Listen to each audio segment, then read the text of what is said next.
ऐसे आप सब बच्चों ठीक ठाक हो? बिल्कुल उम्मीद है ठीक ठाक हो गया। अपने अकाउंट के शब्द को हम आगे बढ़ा रहे हैं। पिछली बार हमने कई डिस्कशन किया था एसेट्स के बारे में, current asset, fix asset, resting asset, liquid asset, कई तरह के एसेट्स के बारे में हमने डिस्कशन किया था। उम्मीद है कि आप सबने उसको समझ लिया होगा, रट लिया होगा आपने। इन्हीं शब्दों का मतलब हम आगे बढ़ा रहे हैं आज। अकाउंटेंसी जैसा कि हमारा यही है, सब्जेक्ट है, ये व्यापार की भाषा है और इसी के शब्दों को हम डिस्कस कर रहे हैं। उन शब्दों में आगे जब बढ़ते हैं एक वर्ड आता है हमारा इंटरनल लिएबिलिटीज। इसके पहले हमने डिस्कस किया था लॉन्ग टर्म लिएबिलिटी, ये डिस्कस कर चुके हैं। व्यापार कैसे फाइनेंशियल ऑब्लिगेशंस जिनको व्यापार द्वारा 1 साल के बाद ही चुकाना है। अब 1 साल के बाद का मतलब हो सकता है 15 महीना, 24 महीना, 30 महीना, कुछ भी ऐसा हो सकता है, but more than 1 year. Any financial obligation to be paid by the business to outsiders after 1 year is known as long term liability. अब समझ गए? अब जो भी लॉन्ग टर्म लिएबिलिटी होगा एग्रीमेंट पर डिपेंड करता है। आप समझ जाएंगे कितने साल के बाद चुकाना है, और जो 1 साल के अंदर चुकाना था विद इन 1 ईयर, तो उसको हमने नाम दिया था करंट लिएबिलिटी। समझ गए होंगे। आगे बढ़ते हैं इंटरनल लिएबिलिटी। देखो ये भी लिएबिलिटी है लेकिन इंटरनल है। इंटरनल लिएबिलिटी का मतलब ये भी है कि व्यापार के द्वारा चुकाया जाएगा any financial obligation to be paid by the business organisation, not outsiders but insiders. And who is insider of the business? जो प्रोप्राइटर हैं, जो व्यापार के ऑनर हैं, ये ऑनर को कहते हैं हम लोग इनसाइडर। जो मालिक हैं व्यापार के, अगर पार्टनरशिप बिजनेस हमारा है तो उसमें कम से कम 2 पार्टनर होते हैं, 2 ऑनर होते हैं, और अधिक से अधिक 50 ऑनर हो सकते हैं in the case of partnership. तो ये जो ऑनर्स हैं, 2 हो, 5 हो, 4 हो, अगर इनको व्यापार द्वारा कुछ चुकाया जाएगा तो कहेंगे उसको इंटरनल लिएबिलिटी। अब वो क्या है जो व्यापार द्वारा इनको चुकाया जाएगा? एनीथिंग और any fund to be return by the business to the owner, to the proprietor of the business. तो नॉर्मली जो इनके जो फंड है, जो ऑनर्स इक्विटी है, जो ऑनर्स फंड है, उसका ही नाम दिया जाता है इंटरनल लिएबिलिटी। सपोज करो कि बिजनेस में अगर प्रॉफिट हो जाता है, सपोज करो व्यापार में नेट प्रॉफिट होता है, तो किसके पास इसका पावर है कि नेट प्रॉफिट कौन लेगा? Who is entitled to get the net profit of the business? Of course, owner of the business. Owner, proprietor of the business is entitled to take this profit of the business. तो ये जो net profit है व्यापार खुद नहीं रखेगा, वो किसके हवाले कर देगा? जो मालिक हैं उनके हवाले हो जाएगा। जैसे हम जानते हैं कि व्यापार का मालिक जो कुछ लगाता है बिजनेस में, कुछ भी अपने निजी चीजों में से लगा दिया, anything is contributed by the owner of business is known as capital. तो कैपिटल व्यापार खा के पचा नहीं जाएगा।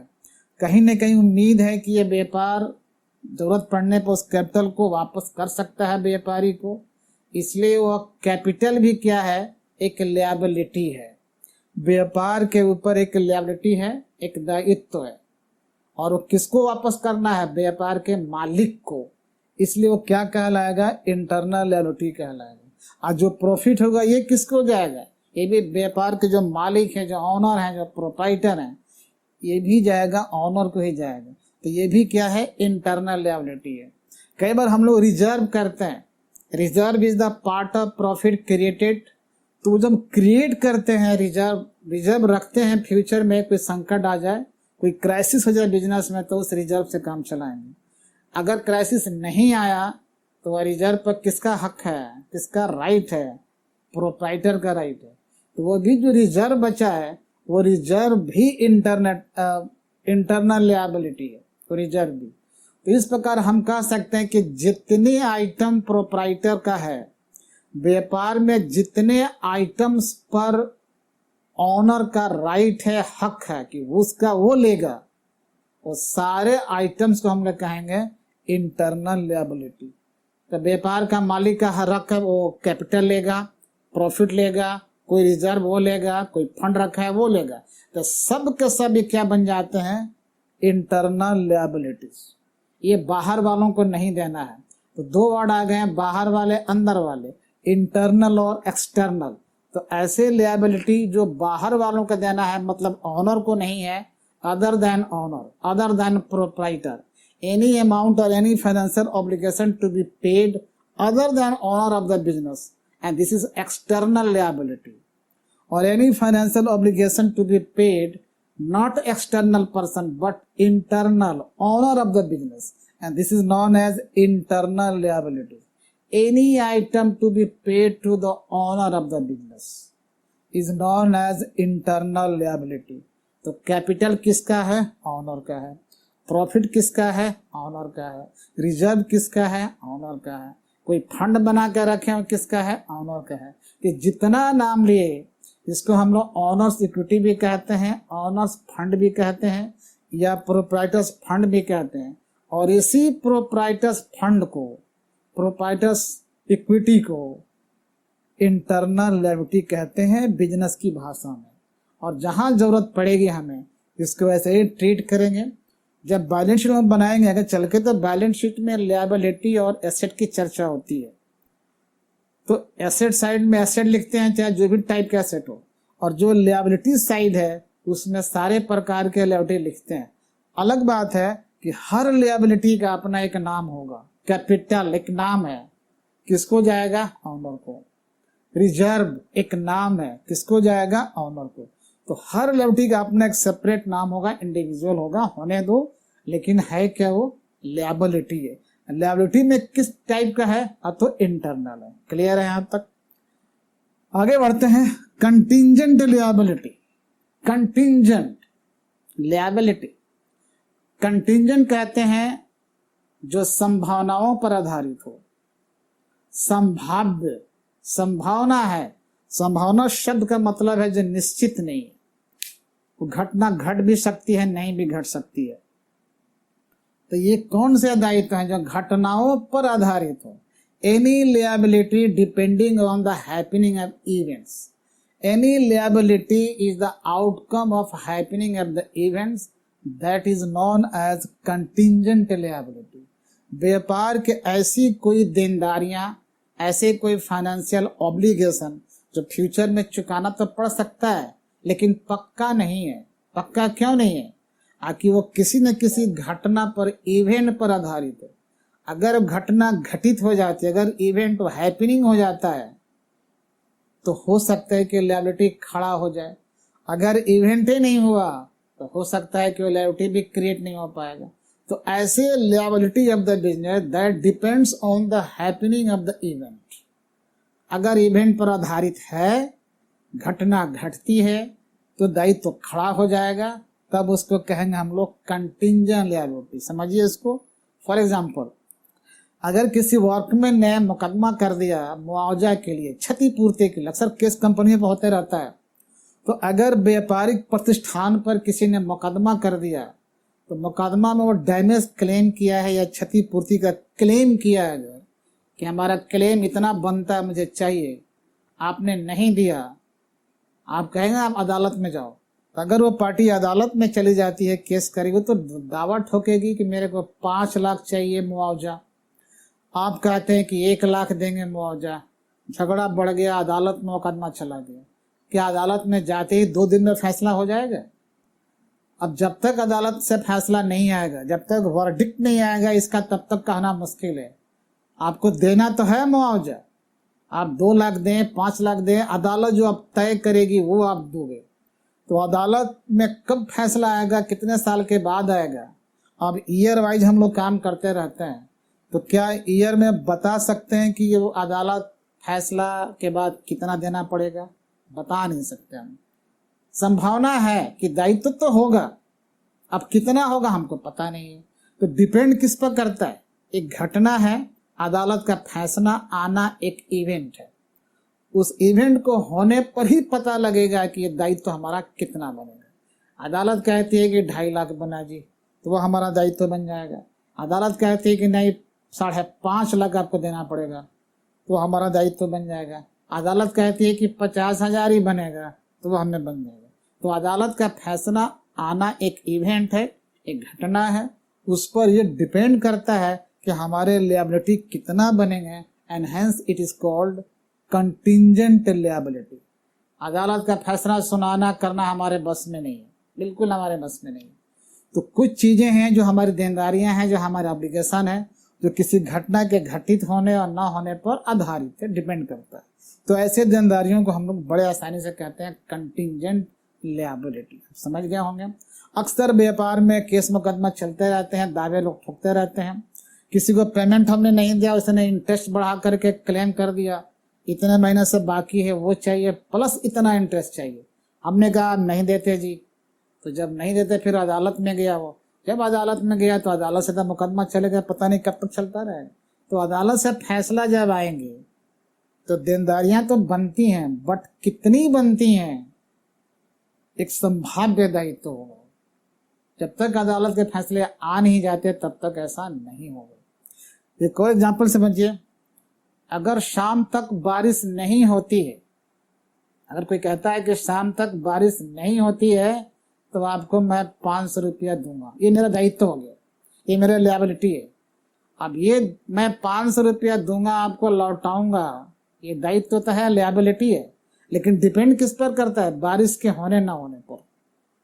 अगर शाम तक बारिश हो जाती है तो 500 देंगे, इसका मतलब ये भी तो है कि नहीं हुई तो नहीं देंगे। तो डिपेंड करता है उस घटना के घटने पर। अगर बारिश हो जाती है तब तो हम 500 देंगे, और कहीं बारिश नहीं हुई तो नहीं देंगे। तो क्या बारिश कराना मेरे बस में थोड़ी है।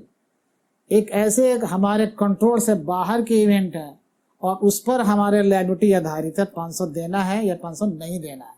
तो सिमिलरली कोई भी ऐसे लिएबिलिटी जो डिपेंड करे किसी इवेंट पर, इवेंट के होने ना होने पर, तो उसको हम लोग कहते हैं कंटिंजेंट लिएबिलिटी। ये पक्का नहीं है, ये कुछ भी हो सकता है, अदालत कोई भी फैसला दे सकती है।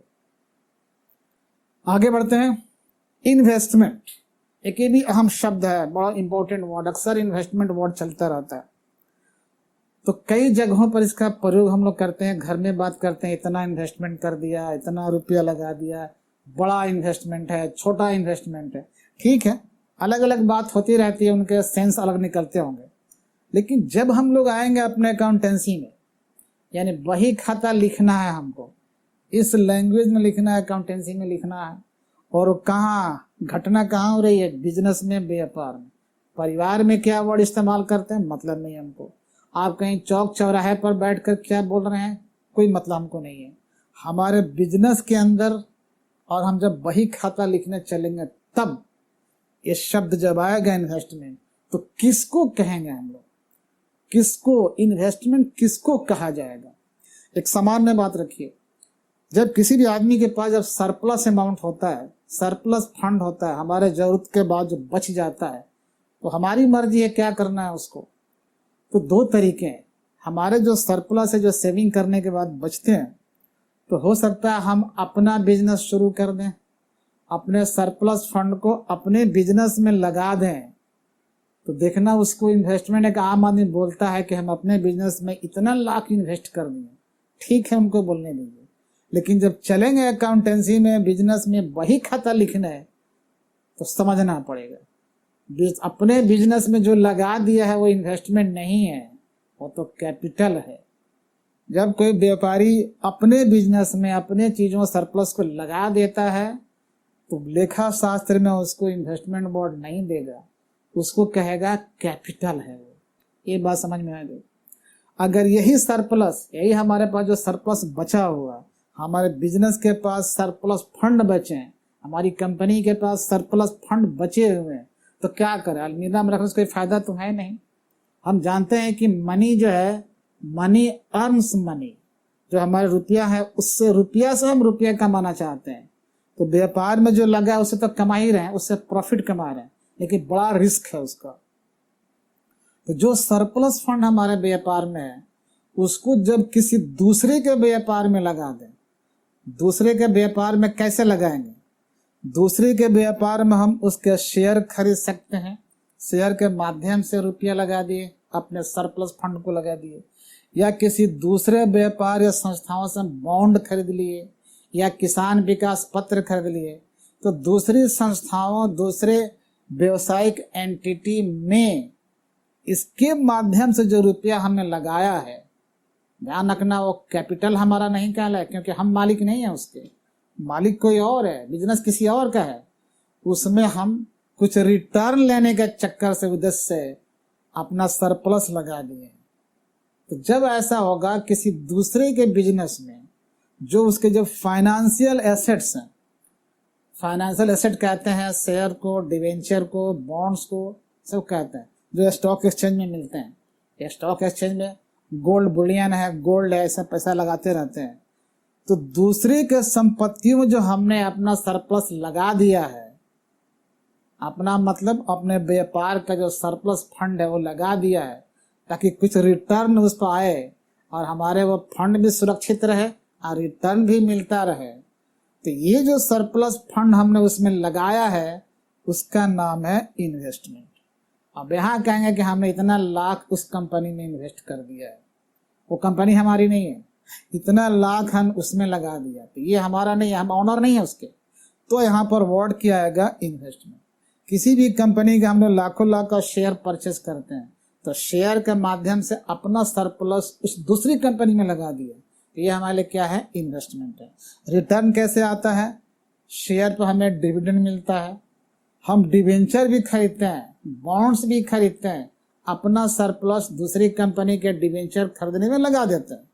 उस कंपनी के मालिक हम नहीं है, तो उस डिवेंचर के माध्यम से हमारा पैसा लग तो गया, सरप्लस था, और उस पर क्या रिटर्न मिलेगा, हो सकता है कि इंटरेस्ट मिले। अब उनको लाभ है हानि है मतलब नहीं, जो शर्तें हमारी बनी है कितना इंटरेस्ट मिलेगा तो हमको मिलता रहेगा, और जो सरप्लस हमने लगाया वो भी सुरक्षित है। तो इस प्रकार अपने सरप्लस को दूसरे के बिजनेस में कुछ कमाने के मकसद से, रिटर्न लेने के मकसद से हम लगा देते हैं, तो उसको हम लोग इन्वेस्टमेंट कहते हैं। अब बात आगे बढ़ती है, क्या ये जो हमने लगा रखा है शेयर के नाम पर, डिवेंचर के नाम पर, बॉन्ड के नाम पर, जब कभी चाहे वो पैसा हमारा वापस आ सकता है कि नहीं फ्यूचर में? बिल्कुल आ सकता है। हम चाह रहे हैं कि शेयर नहीं रखेंगे तो बेच देंगे, अब कम में बेचें, उतना ही में बेचें, उससे ज्यादा में बेचें, कुछ भी हो सकता है मार्केट रेट के हिसाब से। तो जो हमारा रुपया लगा है उसको हम वसूल सकते हैं, भविष्य में वापस पा लेने की आशा है। और आप जानते हैं anything expected to receive in future is known as asset. हमें आशा तो है कि जो रुपया लगाए हम वापस ले लेंगे, बेच देंगे दूसरे के नाम से, पैसा हमारा फिर वापस आ जाएगा फ्यूचर में। इस प्रकार ये क्या है, ये इन्वेस्टमेंट में जो पैसा लगा है, जो फंड लगा है, ये हम वापस ले सकते हैं। कैसे? बेच करके। तो बेच करके जब वापस ले सकते हैं ये एसेट बन जाता है। याद कीजिए डिफिनेशन एसेट का हमने शुरू में बताया था, 3 पार्ट में हमने किया था एसेट को। थिंग्स के रूप में, राइट एंड लाइसेंस के रूप में एसेट, और anything expected to receive in future, any facility to be availed in future is also known as asset. तो anything expected to receive in future, in this case investment में वही बात है कि हमें उम्मीद है कि जब हमें मतलब नहीं तो इसको बेच करके वापस भविष्य में पैसा ले सकते हैं अपना। अब कितना लेंगे ये सवाल नहीं है, कम भी होगा, ज्यादा भी होगा, उतना भी होगा, लेकिन उम्मीद तो है कि जब चाहे इसको बेच कर वापस ले सकते हैं। क्लियर यहाँ तक है? तो ये हमारा इन्वेस्टमेंट है। जब हम अपने सरप्लस अपने ही बिजनेस में लगाएंगे तो वो इन्वेस्टमेंट नहीं है। लोग कहते हैं कहने दो, अक्सर लोग अपने हिसाब से बात करते रहते हैं, लेकिन हमें इस्तेमाल करना है अकाउंटेंसी में, बही खाता में।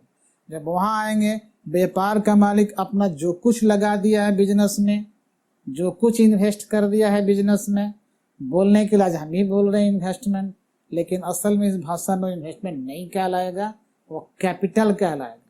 लेकिन जब वही व्यापारी अपने व्यापार के सरप्लस को किसी दूसरे के बिजनेस में लगाता है कि कुछ वहां से अर्निंग लेते रहें, तब वही वर्ड बन जाएगा इन्वेस्टमेंट। और चूंकि भविष्य में मिलने की, वापस लेने की उम्मीद के साथ, आशा के साथ, इसलिए इन्वेस्टमेंट एसेट भी कहलाएगा। ओके, आगे बढ़ते हैं। अब ये जो इन्वेस्टमेंट है ये करंट हो सकता है, नॉन करंट भी हो सकता है। करंट इसलिए कहलाएगा चालू कहते हैं इसको, चालू विनियोग हिंदी में कहते हैं, विनियोग। इन्वेस्टमेंट मतलब विनियोग। करंट इन्वेस्टमेंट तब कहेंगे कि जो हमने वो इन्वेस्टमेंट जो किया है, जो डॉक्यूमेंट मिला है हमको, जो पेपर मिला है शेयर या बॉन्ड का या डिवेंचर का, अगर उसको 1 साल के अंदर विद इन 1 ईयर का सेल कर सकते हैं, विद इन 1 ईयर हम आराम से, मैंने उसमें ये बंधन नहीं है, आप कभी बेच सकते हो, आप कहीं बंधन लगा दे कि नहीं, आप 1 साल के बाद ही बेच सकते हैं, उसके पहले नहीं सेल कर सकते, तो मामला बदल जाएगा। तो any investment that is saleable within 1 year, any investment that can be sold within 1 year is known as current investment. जो 1 साल के अंदर हम उससे कैश वसूल सकते हैं, बेच सकते हैं, उसको हम लोग कह सकते हैं करंट इन्वेस्टमेंट। अगला बढ़ते हैं, बिल्कुल समझ में आ गई बात, 1 साल के अंदर आप कन्वर्ट कर दो कैश में, करंट कहलाएगा। ठीक इसके उल्टा है non current investment. Non current investment हम लोग कहते हैं लॉन्ग टर्म इन्वेस्टमेंट। जो हमने अपना सरप्लस फंड कहीं लगाया है, अगर उसमें ये सुविधा नहीं है कि आप 1 साल के अंदर उसको बेच सकें, सेल कर सकते हैं, उसमें बाउंडेशन लगा दिया है कि ना 1 साल के अंदर आप इसको बेच नहीं सकते, 1 साल खत्म हो जाएगा, एक टाइम बोर्ड लगा दिया, तभी आप बेच सकते हो, ट्रांसफर कर सकते हो, कैश बेच कर ले सकते हो। तो वैसे इन्वेस्टमेंट को हम लोग कहेंगे नॉन करंट इन्वेस्टमेंट या लॉन्ग टर्म इन्वेस्टमेंट।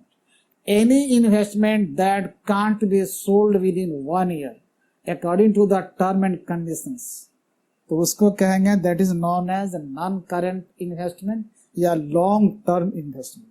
इन्वेस्टमेंट चाहे करंट हो, इन्वेस्टमेंट चाहे लॉन्ग हो, इससे पैसा मिलने की हमें आशा है, एक्सपेक्टेशन है to receive something in future and hence it is asset. तो जब ये एसेट है, और जब हम लोग किसी बिजनेस के बैलेंस शीट बनाते हैं, एसेट साइड में इसको लिखा जाता है, क्योंकि ये एसेट है। और जैसे मैंने कहा था कि हर एसेट का अपना अलग अलग नाम होता है, उसी प्रकार इस एसेट का भी अपना एक नाम है, इन्वेस्टमेंट। कंपनी कानून में तो ये बता दिया कि ये इन्वेस्टमेंट को आप बाइफर्केट करके लिखिए कि लॉन्ग टर्म कौन है और शॉर्ट टर्म कौन है, करंट कौन इन्वेस्टमेंट है और नॉन करंट, आपको कैटेगराइज करना है। तो ठीक है, वहाँ कानून की बात है, फिलहाल हम कानून की बात नहीं कर रहे, हम एक ऐसे सामान्य अर्थ में बात कर रहे हैं, ताकि एक अकाउंटेंट बनने वाले व्यक्ति को सामान्य भाषा में इसका सामान्य ज्ञान हो जाए, ताकि अगर कोई बिजनेसमैन भी है, कोई स्मॉल ट्रेडर्स है, अगर वो भी इन शब्दों को समझने की कोशिश करे, तो कल से अपना बिजनेस का लेखा बही वो खुद लिखना शुरू कर देगा, बहुत आराम से लिख सकता है। जितने हमारे साइंस के विद्यार्थी हैं, आर्ट के विद्यार्थी हैं, जो कॉमर्स पढ़ने आते हैं, उनकी बड़ी समस्या होती है, तो अगर वो अच्छी तरह इन शब्दों को पढ़ें, ध्यान से पढ़ें और समझें, तो उनके लिए बिल्कुल अकाउंटेंसी ईजी बन जाएगा। ये स्मॉल ट्रेडर्स हैं, अगर ध्यान इन शब्दों को पढ़ें, अकाउंटिंग टर्म्स को समझे धीरे धीरे, तो एक समय ऐसा आएगा कि वो अपने बिजनेस का अपने हाथों से बही खाता आसानी से लिख सकते हैं, हर चीज को समझ सकते हैं। बस ये उद्देश्य हमारा इसमें छिपा हुआ। ठीक है, तो फिर मिलते हैं अगले वीडियो में। तब तक आपसे मैं कहूँगा कि अगर ये वीडियो पसंद आए तो आप शेयर करो, कमेंट करो, लाइक करो।